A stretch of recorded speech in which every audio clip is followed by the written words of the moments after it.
오늘 우리에게 주신 말씀 구약성경 욥기서 19장 23절부터 27절까지의 말씀, 우리가 함께 한 목소리로 이 말씀 읽겠습니다. 한 목소리로 함께 읽겠습니다. 시작.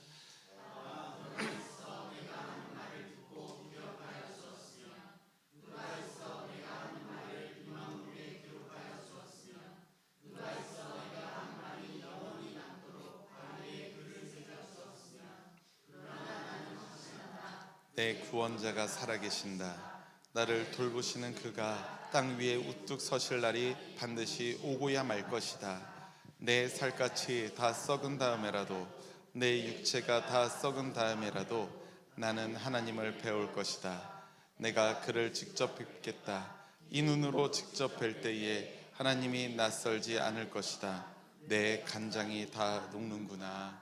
아멘. 말씀을 읽으면서 문득 이런 생각이 들었습니다.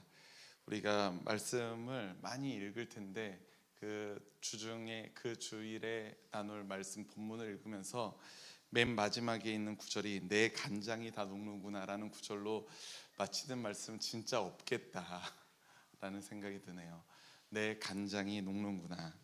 네, 그렇습니다. 지난주 우리 추수감사주일은 참 풍성했습니다. 되돌아보면 참 행복한 기억입니다. 우리 많은 성도님들의 감사의 제단을 쌓으려고 가져다 주신 그 각종 과일과 곡식들로 풍성했고요. 또 몇 분이 못 오시기도 했지만 그래도 많은 분들이 예배에 참석하셔서 예배 자리 또한 풍성했었습니다. 그리고 각 속회와 선교회에서 신앙가족들과 함께 나누기 위해서 다양한 애찬을 준비하셨던 그 점심 식탁의 자리도 무척이나 풍성했습니다. 서로 무난하고 또 미소를 띄우고 또 사랑과 배려를 나누는 우리 초록교회 신앙가족들의 그 마음도 정말로 풍성했던 것 같아요. 예배를 마친 후에 우리가 모두가 앞으로 나와서 찍었던 사진 있지 않습니까? 아직 제가 밴드에는 업로드하지 않았는데 제가 AI로 여기에 있는 지저분한 것들을 신디 지우고 의자 지우고 이렇게 하다 보니까 좀 시간이 걸렸는데 오늘 내일 해서 제가 올리도록 하겠습니다. 그리고 에어컨 지우고 조명 지우고 깔끔하게 지우면서 참 기뻤습니다. 우리 초록교회 신앙가족 여러분들과 함께 신앙생활을 한다는 것 자체가 그 자체가 참 감사한 제목이구나, 그렇게 느껴지는 추수감사 주간이었던 것 같아요. 저에게도 그렇고 또 성도 여러분들에게도 그렇겠지만 때로는 이 감사할 수 없는 것처럼 느껴지는 상황이 우리에게 다가옵니다. 그렇지만 결국 우리에게는 하나님이 주시는 그 소망이 있음을 믿고 있기 때문에, 그 믿음이 있기 때문에 그 믿음의 능력으로 감사할 수 있는 것 아니겠습니까? 오늘도 우리가 주변에 있는 신앙가족들에게 이렇게 권면을 하면서 오늘 말씀 가운데로 나아가길 소망합니다. 우리 주변에 있는 분들에게 이렇게 고백합시다. 어떤 상황에도 믿음으로 승리합시다. 어떤 상황에도 믿음으로 승리하시는 우리 초록교회 신앙가족 여러분들이 되시기를 간절히 소망합니다. 가나안 남쪽 지역에 우스라는 곳이 있습니다. 우스라는 곳에 우리가 잘 아는 이름이 한 글자인 한 사람이 살았습니다. 욥이에요.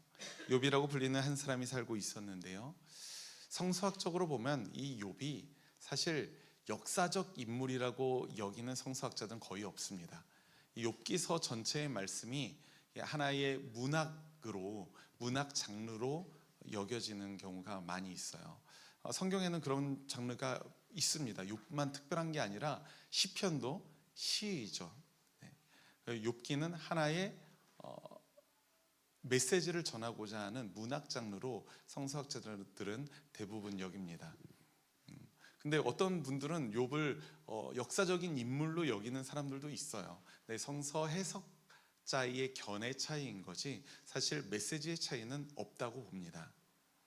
그 욥은 내용을 보면 가정적으로도 행복했고요, 그 지역에서 으뜸 가는 부자이기도 했습니다. 이 정도면 성경에 나오는 이제 가장 가정적으로 아주 풍성하고 으뜸 가는 부자이면 성경에서는 을에 어떤 일이 벌어집니까? 그 사람이 교만하고 악행을 저지르고 결국에는 말로는 아주 처참하게 꼬꾸라지는 그런 모습을 보게 되는데, 성경에 나오는 그런 여러 속물들처럼 하나님 앞에서 죄를 범하거나 교만하거나 또 경솔한 모습을 보이는 사람이 아니었던 거예요. 성경은 욥을 죄를 멀리하고 늘 신중한 사람으로 기록하고 있습니다. 욥기의 말씀의 첫 번째 문장 1장 1절의 말씀에서 그 욥의 모습을 있는 그대로 표현하고 있거든요. 우리 1장 1절의 말씀 함께 읽겠습니다. 시작.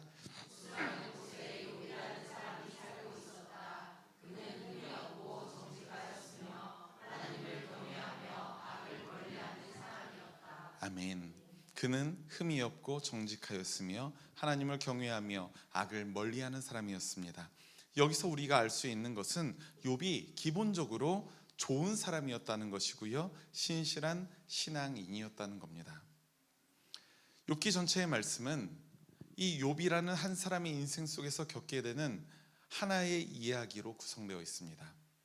그 하나의 이야기를 보자면 욥의 이야기가 하나님과 사탄의 계약으로 시작이 돼요. 참 재밌는 상황이죠. 하나님과 사탄이 계약을 합니다. 이래서 문학 장르라는 겁니다. 사탄이 감히 하나님과 지금 겸상을 하고 있는 거예요. 또 사탄이 세상을 떠돌아다니다가 하나님의 종 욥에 대한 이야기를 대화의 화두가 되어서 하나님과 이야기를 나누게 되는 겁니다. 하나님께서 욥에 대해서 이렇게 말씀하십니다. 이 세상에는 그 사람만큼, 욥만큼 흠이 없고 정직한 사람, 그렇게 하나님을 경외하며 악을 멀리하는 사람이 없다라고 말씀하셨고요, 사탄은 반문합니다. 욥이 아무것도 바라는 것이 없이 하나님을 왜 경외하겠습니까? 욥도 뭐가 바라는 것이 있기 때문에 하나님을 경외하는 것 아니겠습니까? 이게 무슨 말이냐면 욥이 하나님을 경외하는 것은 조건부라는 거예요.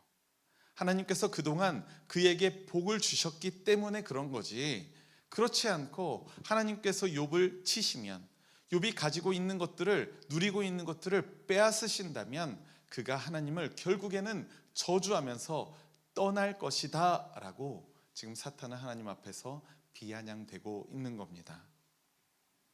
하나님은 사탄에게 말씀하십니다. 그가 가진 모든 것을 다 내게 맡겨보겠다. 다만 그의 몸에는 손을 대지 마라. 그의 생명에는 지장 없게 해라. 그런데 정말 사탄이라는 존재가 얼마나 악독하냐면 온갖 몹쓸 시험과 몹쓸 환난들을 욥의 인생에 겪도록 하죠. 그런데 그럼에도 불구하고 욥이 무너지지 않자 마지막에는 결국 욥의 몸에도 손을 대고 맙니다. 갈대아 사람들이 갑자기 쳐들어와서 욥이 가지고 있었던 가축들을 모두 빼앗고 종들을 모두 죽입니다. 그리고 겨우 남은 몇 마리의 가축이 있었는데 그 가축은 또 벼락을 맞아서 죽어요. 그리고 갑자기 불어닥친 강풍 때문에 그의 집이 모두 무너지거든요. 그리고 그 와중에 엄청난 고통을 겪게 됩니다. 그의 자녀들이 모두 죽게 된 겁니다. 그리고 그 이후에 사탄이 욥에게 몸에 행했던 일은 악성 종기로 인해서 끔찍한 고통을 경험하게 했던 겁니다. 그야말로 설상가상이고요, 엎친 데 덮친 격 아니겠습니까? 그러나 욥은 이 헤아릴 수 없는 시련과 환난을 당하고서도 하나님을 원망했을까요? 원망하지 않았을까요? 여기서 여러분들의 지금 민재희 성모님들 동공이 약간 흔들렸습니다. 자, 욥은 원망했을까요? 원망하지 않았을까요? 의견이 분분하죠. 그게 맞는 거예요. 왜냐하면 처음에는 원망하지 않아요. 처음에는 원망하지 않는 부분을 봅시다. 욥기 1장 21절과 22절의 말씀 우리가 함께 읽겠습니다. 주보에도 있고요, 앞에도 있습니다. 함께 읽겠습니다. 시작. 이렇게 말하였다. 모태에서 빈손으로 태어났으니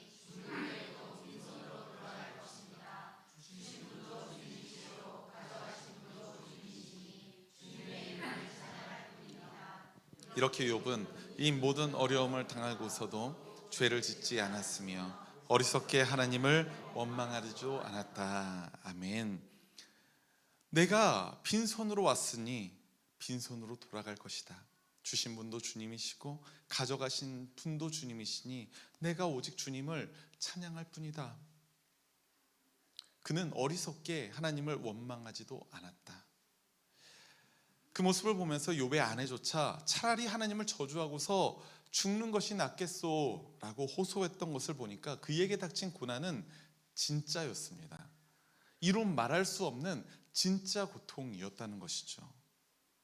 하나님을 원망하지 않았던 그 욥의 신실함, 참 멋져 보이죠. 그런데 그 신실함이 언제까지일까요? 욥의 말씀을 보면 그리 길지 않았습니다. 우리가 1장의 말씀에서만 봐도 욥의 그 신실함이 돋보이잖아요. 그런데 욥기 3장 1절 첫 번째 구절이 무엇이냐면 드디어입니다. 드디어. 마치 이 말씀은 욥이 원망하기를 기다렸던 것처럼 드디어 욥이 자신의 생일을 저주하면서 울부짖는 겁니다. 이렇게 고통스러울 것이라면 차라리 내가 태어나지 않았어야 하는 건데, 내가 하나님께로부터 생명을 받았는데 차라리 이렇게 고통스러웠으면 차라리 안 태어나는 게 좋을 뻔했는데, 그렇게 한탄하던 욥의 원망은 마침내 하나님을 향합니다. 욥기 3장 23절의 말씀도 함께 읽죠. 시작. 어찌하여 하나님은 길 잃은 사람을 붙잡아 놓으시고 사방으로 그 길을 막으시는가? 어떻게 나를 하나님께서 길을 잃게 하신 후에 내가 어디로 가야 될지 정녕 모를 정도로 나의 모든 길을 막아 놓으십니까? 그 길이 다 열려 있다면 실패를 하더라도 그 길을 걸어가 볼 텐데 길이 다 막혀 있으니 내가 지금 이 자리에서 무엇 하나 할 수 있는 게 없는 상황인 거예요. 이 부분만 보아서는 마침내 사탄이 승리한 것처럼 보입니다. 드디어 욥이 하나님을 원망했으니 말입니다. 그렇다면 이제 사탄이 하나님을 이겨먹은 건가요? 그럴 수가 없죠. 그 과정에서는 여러분도 아시다시피 욥의 세 친구들의 영향이 있었습니다. 욥이 겪고 있는 이 고통의 원인들을 자신들의 알량한 지식으로 판단하려고 하는 친구들의 모습이 있던 거예요. 고통당하는 그 친구의 곁을 지킬 때에 우리는 과연 어떤 태도를 가져야 하는지, 우리가 반면교사 삼을 수 있는 아주 좋은 교보제가 바로 욥의 세 친구들입니다. 그 세 친구들은 뭐라고 얘기해요? 너의 자녀들이 죽은 것, 그들의 죄가 어딘가에 있었을 거야. 네가 모르는 죄도 있었을 거야. 네가 지금 이렇게 고통당하는 것, 네가 무언가 하나님 앞에 지은 죄가 있겠지.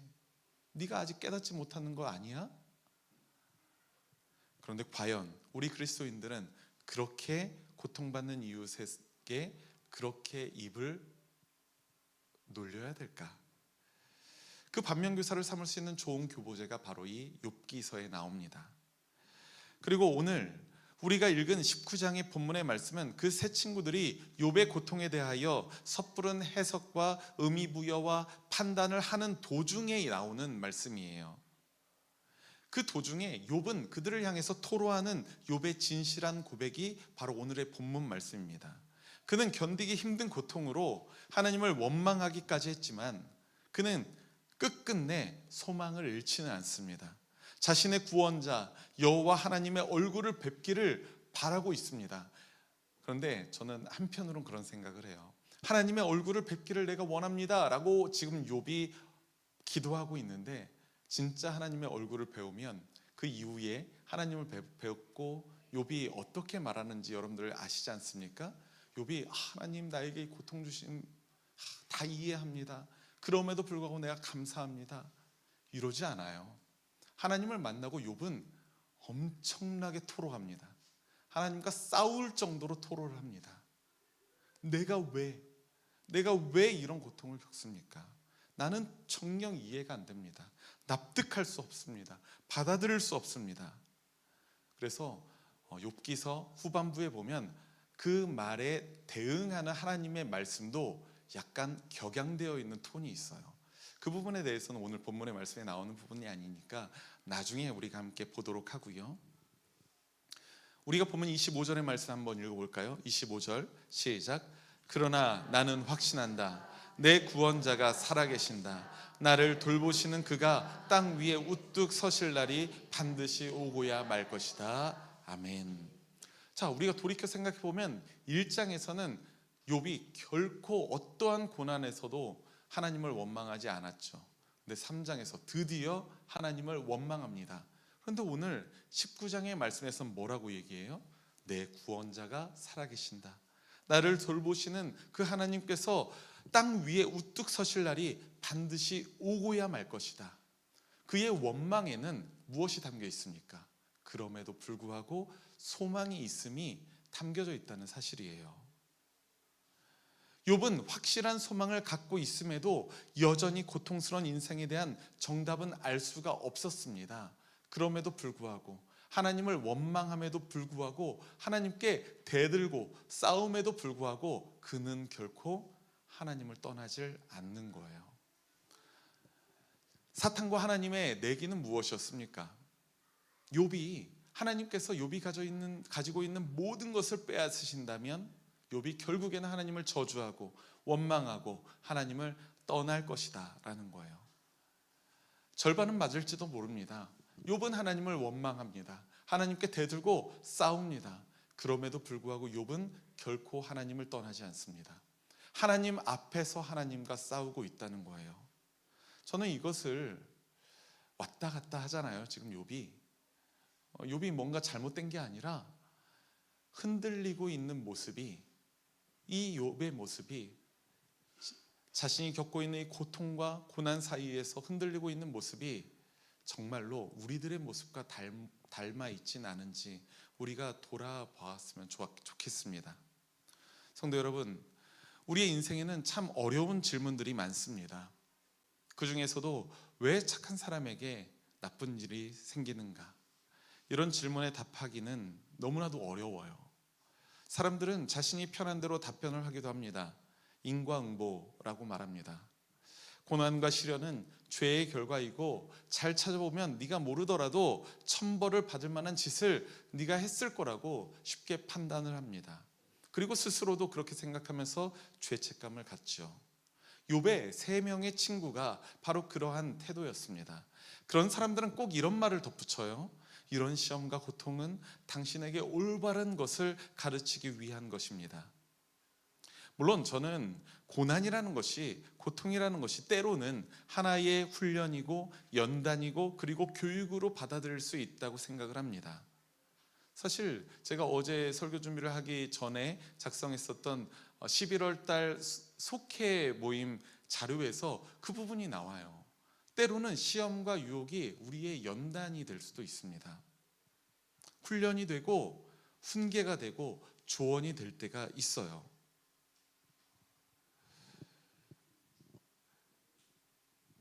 그렇지만 그것은 자기 자신이 겪고 있는 고난에서만큼은 말이라는 사실을 여러분들 꼭 기억했으면 좋겠습니다.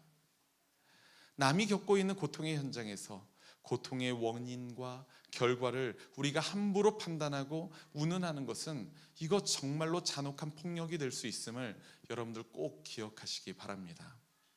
판단하는 것 너무 쉬워요. 그 판단을 말로 하는 것 너무 쉬워요. 그것이 상대방에게 가해지는 폭력이고 상처가 될 수 있다는 사실입니다. 여러 가지 조언과 책망과 훈계보다는 어떠한 상황에서는 따뜻한 격려와 말 한마디, 그리고 마주잡은 따뜻한 손길, 눈물 한 방울, 무엇보다 그 사람 곁에서 그저 함께 있어주면서 그 사람을 위해서 기도하는 것, 그 자체가 고통을 겪고 있는 이웃에게 큰 힘이 된다는 사실을 여러분들 믿으시기 바랍니다. 다시 욥이 하나님을 원망하는 장면으로 한번 돌아가 봅시다. 욥이 겪고 있는 모든 고난은 고통스러웠습니다.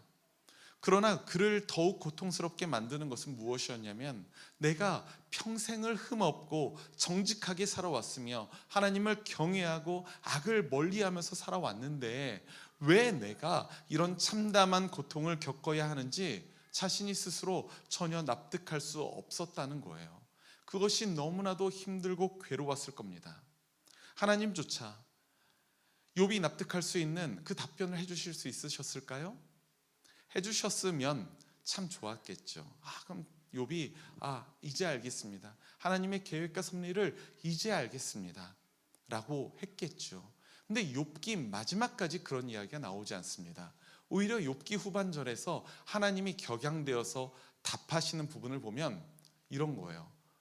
야, 네가 내가 이 세상을 창조할 때 그때 있었냐? 너 모르잖아. 이렇게 하나님이 욥에게 다그치는 모습까지 우리가 볼 수가 있습니다. 하나님은 욥이 납득할 만한 답변을 해주지 않으세요. 하나님은 왜 그러셨을까요?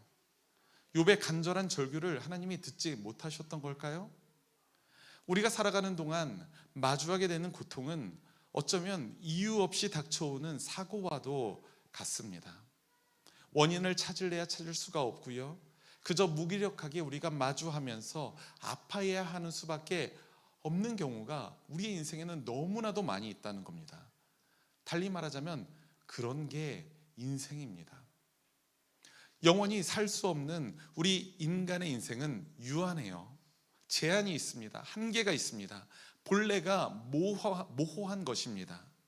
분명한 한계가 있고 예측이 불가능한 이 깨어진 세상이기 때문에 그렇습니다. 스스로 해결할 수 없는 문제들로 가득 차 있습니다. 그렇게 정답이 없는 순례의 길을 우리는 매일매일 끊임없이 고민하면서 때로는 흔들리면서 걷고 있는 것입니다. 해석할 수 없는 고통을 마주하면서 말이죠. 그런데 여기서 우리가 꼭 기억해야 할 것은 하나님은 당신의 자녀들이 고통 속에서 신음하는 것을 마냥 구경하시는 분이 아니라는 사실을 여러분들 기억하시기 바랍니다. 도리어 하나님은 고통받는 우리와 함께 하시고 우리와 함께 고난당하십니다. 그것을 우리는 어떻게 할 수 있습니까? 바로 예수님의 십자가에서 그 진리가 극명하게 드러납니다. 예수님 자신의 죄가 아닌 바로 우리의 죄 때문에 주님은 십자가를 지셨고 그 십자가 위에서 죽임당하셨습니다. 우리 때문에 고통당하셨습니다. 그것이 십자가의 섭리이고 진리인 줄 믿으시기 바랍니다. 하나님은 결코 우리들의 고통을 외면하지 않으세요. 하나님은 우리들의 고통에 오히려 동참하시는 분이십니다. 그리고 우리들의 고통 때문에 함께 아파하시는 분이십니다. 그리고 하나님도 선하고 의로운 사람들이 고통받는 이 현실에 저는 하나님도 분노하신다고 생각합니다. 하나님도 슬퍼하신다고 생각합니다. 그리고 그 현실을 바꾸어 나가고자 하나님은 지금도 우리 가운데서 일하시고 계심을 믿습니다. 그렇기 때문에 인생의 고통을 마주하는 우리들에게 중요한 것은 질문을 바꾸는 거예요. 왜 이런 일이 나에게 벌어지는가? 왜 당신이 이런 일을 당하는가?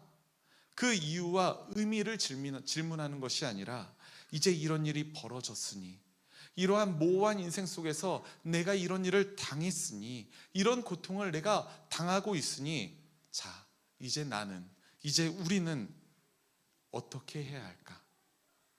이런 질문을 해야 한다는 것입니다. 그러면서 그런 질문은 우리의 태도를 변화시키는 것이거든요. 판단하고 정죄하고 해석하고 의미 부여하는 자리에서 우리는 다가가고 손잡아주고 공감하는 그러한 태도로 우리 그리스도인들의 삶이 변화되어야 될 줄 믿습니다. 사랑하는 우리 초록교회 신앙가족 여러분, 한 사람의 설교가로서 이 고통의 문제에 대해서 성경을 해석해야 할 때 참 어려움을 느낍니다. 저 또한 유한한 인간이기 때문에 고통의 이유나 원인 그리고 의미에 대한 이 명쾌한 정답을 알 수가 없고 여러분들에게 섣부르게 해석할 수도 없기 때문에 그렇습니다. 그냥 지레짐작해서 인과응보 딱 얘기하면 참 편할 텐데 인생이, 하나님이 우리에게 허락하신 인생이 그렇지가 않습니다. 참 애매모호합니다. 때로는 하나님께 이렇게 기도하고 싶어질 때가 있어요. 하나님, 나에게 세상의 고통을 명쾌하게 해석할 수 있는 능력을 주옵소서. 그러면 참 내가 설교하기가 편하겠습니다. 하지만 정작 제가 하나님께 구해야 할 기도는 해석할 수 있는 능력이 필요하다는 기도가 아니라 타인의 고통에 공감할 수 있는 능력과 중보하고 격려할 수 있는 능력이 필요하다는 사실을 저는 이제야 비로소 깨닫게 됩니다. 욥기를 읽다 보면 고통을 마주하는 욥의 태도가 여러 번 변하고 있음을 우리가 알 수가 있죠. 원망했다가 원망하지 않았다가 소망의 하나님을 붙들었다가 다시 하나님께 대들었다가 싸우다가 절대로 하나님을 원망하지 않을 것처럼 말하다가도 그 인내심의 임계점이 넘어설 때 결국 하나님을 원망하기에 이릅니다. 그 원망하다가도 다시 소망의 하나님을 붙들고 말이죠. 흠이 없고 정직했으며 하나님을 경외하고 악을 멀리했던 그 의인 욥도 자신이 겪고 있는 이 이해할 수 없는 고통을 경험하면서 그렇게 흔들리고 또 흔들리는 모습을 보였던 겁니다. 바라기는 우리 사랑하는 초록교회 신앙가족 여러분들이 우리 또한 시련과 고통 앞에서 흔들리고 흔들렸던 그 욥처럼 나 자신의 한계와 연약함이 있음을 깨달으시기를 간절히 소망합니다. 그리고 그 연약함을 인정하며 주님 앞에서 겸손히 주님의 십자가를 바라보시길 바랍니다. 예수님의 십자가는 모든 것이 다 무너진 것처럼 보였던 그 순간에 가장 큰 은혜를 베푸신 하나님의 역사가 있었다는 사실을 우리에게 깨닫게 해주기 때문입니다. 그 십자가를 바라보며 소망의 하나님을 붙드시는 저와 여러분들이 되시기를 간절히 소망합니다. 오늘도 우리의 마음에 새긴 하나님의 말씀을 통해서 인생의 진리를 깨닫고 이 모호한 세상 속에서도 소망을 잃지 않는 우리 초록교회 모든 신앙가족들의 삶 가운데 십자가로 구원의 은혜를 베푸시는 우리 주님의 놀라운 축복과 은총이 늘 충만하시기를 주님의 이름으로 축원합니다. 우리 함께 말씀을 기억하면서 주보에 있는 공동체의 기도 우리가 함께 한 목소리로 기도하겠습니다. 시작. 연약한 우리의 삶이 무너지지 않도록 지탱해 주시는 버팀목 하나님, 오늘도 모호한 세상에서 한없이 흔들리고 부대끼며 주님 앞에 나아갑니다. 상처와 고통 투성이인 우리들을 불쌍히 여겨 주옵소서. 주님의 자비를 베풀어 주셔서 깨어진 세상 속에서도 하나님의 백성으로 승리하게 도와주옵소서. 도무지 해결할 수 없는 고통의 문제도 주님 앞에 가지고 나옵니다. 우리가 해석하고 정죄하기보다 공감하고 격려하며 기도하는 신앙 공동체이길 소망하오니 주님의 십자가 진리를 깨닫게 하옵소서. 십자가를 늘 붙들며 승리하길 소망하오며 예수 그리스도의 이름으로 기도합니다. 아멘.